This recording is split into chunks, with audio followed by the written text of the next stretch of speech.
আমি আর ভাই যখন দুজনে একসাথে থাকি তখন কিছু না কিছু একটা অ্যাক্টিভিটি করতেই হবে। নয় দুজনে ঝগড়া করি, নয় গল্প করি, মারামারি করি, না হলে খেতে থাকি। তো সেদিনকে সব কিছু করার পর খাবারটাই বাকি ছিল। খুব জোর খিদেও পেয়ে গেছিল। দেখলাম বাড়িতে অনেক রকমের ভেজিটেবলস আছে, সাথে অল্প একটু পাস্তা। তো পাস্তাটাকে একটু বাড়িয়ে নেওয়ার জন্য আমি একটুখানি সয়াবিনও ভিজিয়ে দিয়েছিলাম। পাস্তার সাথে একেবারে সেদ্ধ করে নিয়েছি। এবার সমস্ত রকমের ভেজিটেবলসগুলোকে একটু রসুন ফোড়ন দিয়ে ভালো করে নেড়ে চেড়ে, একটু নুন, ব্ল্যাক পেপার পাউডার, একটু সয়া সস দিয়ে ভালো করে নেড়ে চেড়ে পাস্তাটাও দিয়ে দিয়েছিলাম। হঠাৎ করে ভাই বলল, ভেজ পাস্তা কিন্তু আমি খাবো না।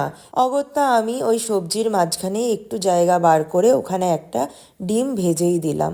মাঝে মাঝে আমার মনে হয় যে ডিমটা একটু ভালোভাবে ফ্রাই না হলে হয়তো একটা আষ্টে ডিমের গন্ধ বেরোতেই পারে, কিন্তু আমি ভালো করে ফ্রাই করেছিলাম, তার জন্য কোনো রকমের কোনো গন্ধ আর বেরায়নি। তাও আমার মধ্যে একটা ডাউট চলছিল, তাই জন্য আমি একটুখানি বাটার আর সয়া সস দিয়েছিলাম ডিমের গন্ধটাকে হাইড করার জন্য। সব মিলিয়ে কিন্তু পাস্তাটা দারুণ বানিয়েছিলাম। মা সুইগি আর জোম্যাটো থেকে খাবার আনা স্ট্রিক্টলি বারণ করে দেওয়ায় হঠাৎ করে বাড়িতে কিন্তু সুন্দর একটা পাস্তা বানিয়ে নিয়ে ভাই বোনের ইভিনিংটা জমে গেল।